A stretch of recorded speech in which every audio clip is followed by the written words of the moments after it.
செய்திகள்.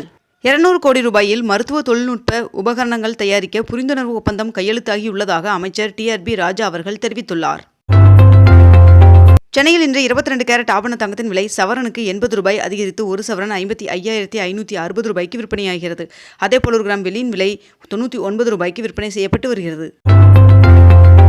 ஓட்டுநர் இல்லாத 70 மெட்ரோ ரயில் தயாரிப்பதற்காக இரண்டாவது ஒப்பந்தம் BEML லிமிடெட் நிறுவனத்திற்கு வழங்கப்பட்டுள்ளது என்று மெட்ரோ அதிகாரிகள் தகவல் தெரிவித்துள்ளனர். அரியலூர் மாவட்டம் ஜெயங்கொண்டம் நகராட்சி அலுவலகம் அருகே கலைஞர் சிலையை முதலமைச்சர் மு க ஸ்டாலின் அவர்கள் திறந்து வைத்துள்ளார்.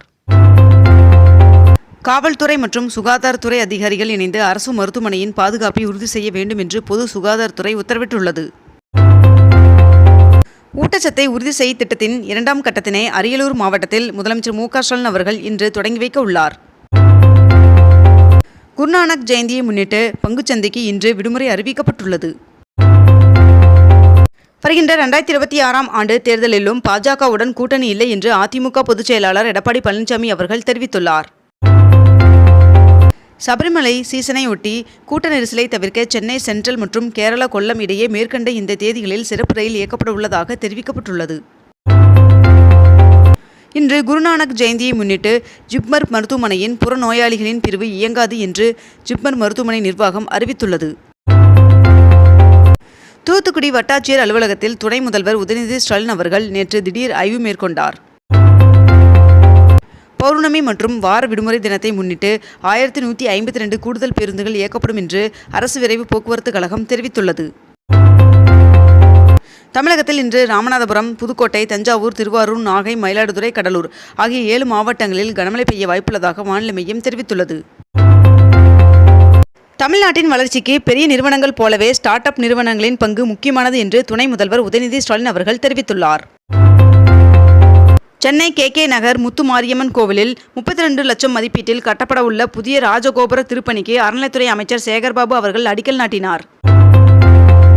சென்னை மாவட்டத்திற்கு உட்பட்ட வாக்குச்சாவடி மையங்களில் வாக்காளர்களின் பெயர் சேர்த்தல், நீக்குதல் மற்றும் திருத்தங்கள் மேற்கொள்வதற்கு வருகின்ற 16 மற்றும் 17, 23 மற்றும் 24 ஆகிய 4 நாட்களுக்கு சிறப்பு முகாம் நடைபெற உள்ளதாக தெரிவிக்கப்பட்டுள்ளது. தீபாவளிக்கு பிறகு 13 நாட்களில் மட்டும் தங்கத்தின் விலை சவரனுக்கு 4160 ரூபாய் குறைந்துள்ளது. தமிழகம் முழுவதும் உள்ள அனைத்து அரசு மருத்துவமனைகளிலும் நோயாளிகளுடன் வருபவர்களுக்கு டேக் முறை கட்டாயமாக்கப்பட்டுள்ளது.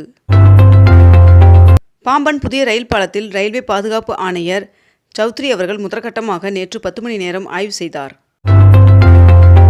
பிரதமர் நரேந்திர மோடி அவர்கள் நவம்பர் 16ஆம் தேதி முதல் 21ஆம் தேதி வரை நைஜீரியா, பிரேசில், கயானா ஆகிய 3 நாடுகளுக்கு சுற்றுப்பயணம் மேற்கொள்ள உள்ளார் என்று தகவல் வெளியாகியுள்ளது.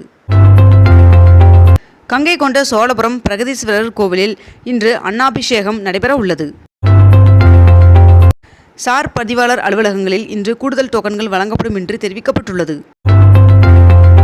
ரேஷன் கார்டு வைத்துள்ள அனைவரும் விண்ணப்பிக்கும் நிலையில் அவற்றை பரிசீலனை செய்து தகுதியுள்ள ஒருவரை கூட விடாமல் அனைவருக்கும் மகளிர் உரிமை தொகை வழங்குவதுதான் இந்த அரசின் நோக்கம் என்று அமைச்சர் KKSSR ராமச்சந்திரன் அவர்கள் தெரிவித்துள்ளார்.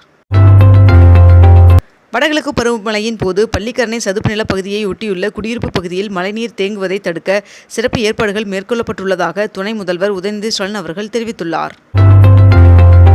பீகார் மாநிலத்தில் 1260 கோடி ரூபாய் மதிப்பில் எய்ம்ஸ் மருத்துவமனைக்கு பிரதமர் நரேந்திர மோடி அவர்கள் அடிக்கல் நாட்டினார். திருப்பதியில் உள்ள திருமலை திருப்பதி தேவஸ்தானம் நிர்வாக கட்டிட மைதானத்தில் கார்த்திகை தீப திருவிழா வருகின்ற நவம்பர் 18ஆம் தேதி நடைபெற உள்ளது. திருச்சி சமயபுரம் மாரியம்மன் கோவிலில் அமாவாசை மண்டப புதிய கட்டடத்தை காணொலி காட்சியின் மூலம் முதலமைச்சர் மு க ஸ்டாலின் அவர்கள் திறந்து வைத்துள்ளார்.